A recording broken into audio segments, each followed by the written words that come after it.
a Rangitikei couple have embraced GPS-based technologies to improve crop and environmental outcomes. They've been recognised under the 2020 Ballance Farm Environment Awards for their efforts. And Brendon Williams joins us now from Penco Trust. How are you? Good.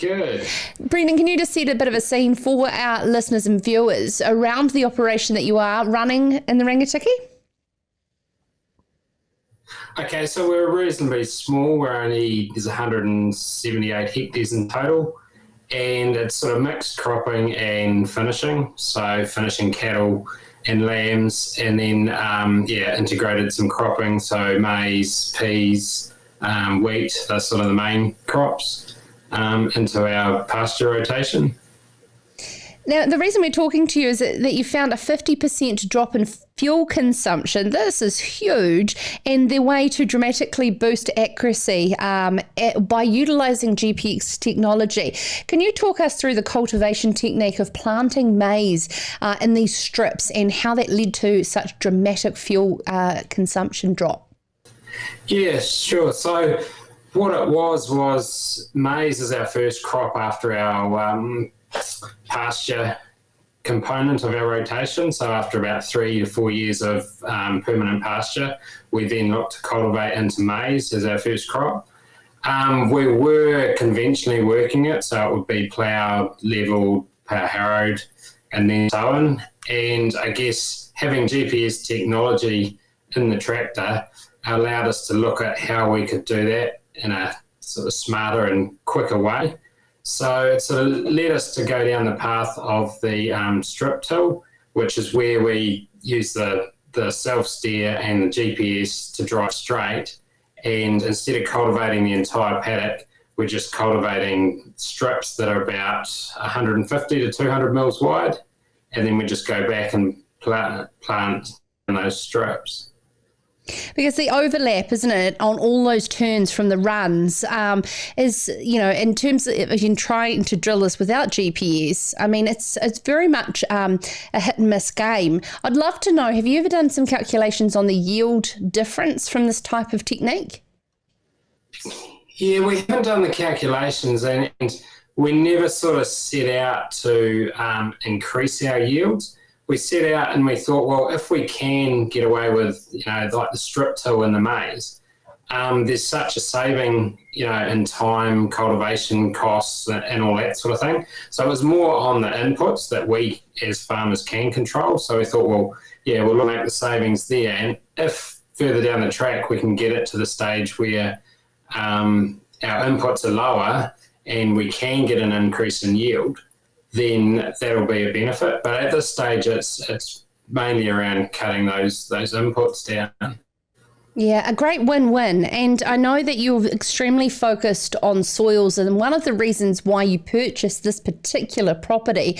Do you believe that in New Zealand we really treat our soils with the respect that you say we should, a savings account?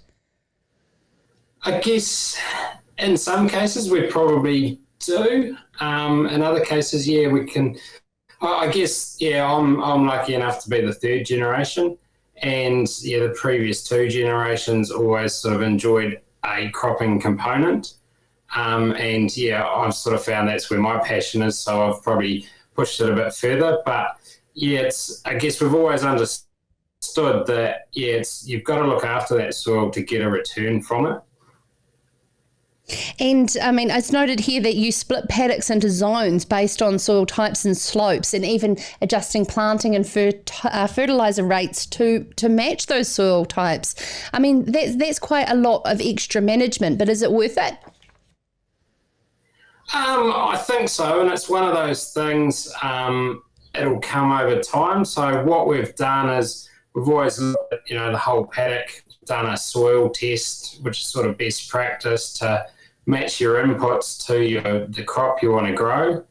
But we've always had a crossover in some paddocks of sort of two distinct different soil types, and some would dry out more in a dry summer and some would sort of, hold the moisture better. So we were just looking for ways that we could sort of manage those zones as such better. And especially now with the focus on the fresh water and nutrient loss and all that sort of thing, it seemed to sort of lend itself to moving that way to try and get increased gains.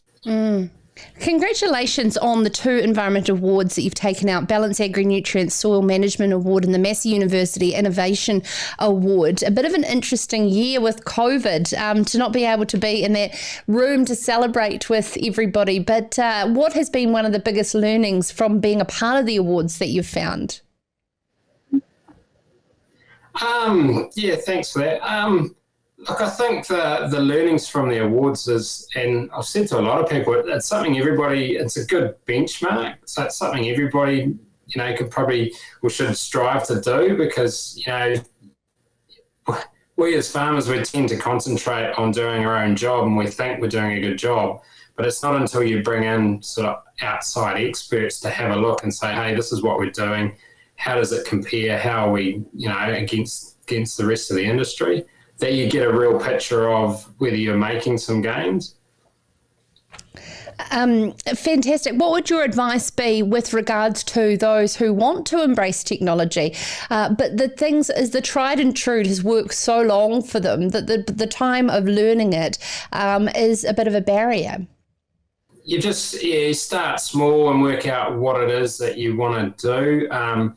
Some of the gains that we saw from having GPS technology straight away was, knowing the exact size of your paddock.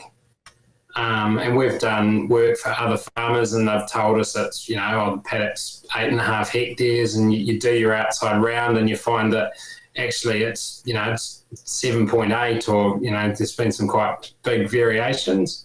And then as soon as you know that, you straight away, your drill's calibrated and you've eliminated your overlaps, and you start seeing the savings in the seed and time. And it's I guess it makes things easier because it sort of quantifies everything. Everything sort of has a fit, and it's just starting at the basics, and then you sort of build from there. Oh, thank you so much for taking the time to join us here on Sarah's Country. Brendon Williams, farming with his wife Rachel in the Rangitikei area, and as we said there, an award winner in the Horizons region for the 2020 Ballance Farm Environment Awards. And thank you very much to the New Zealand Farm Environment Trust for supplying us through that wonderful story. This is Sarah's Country.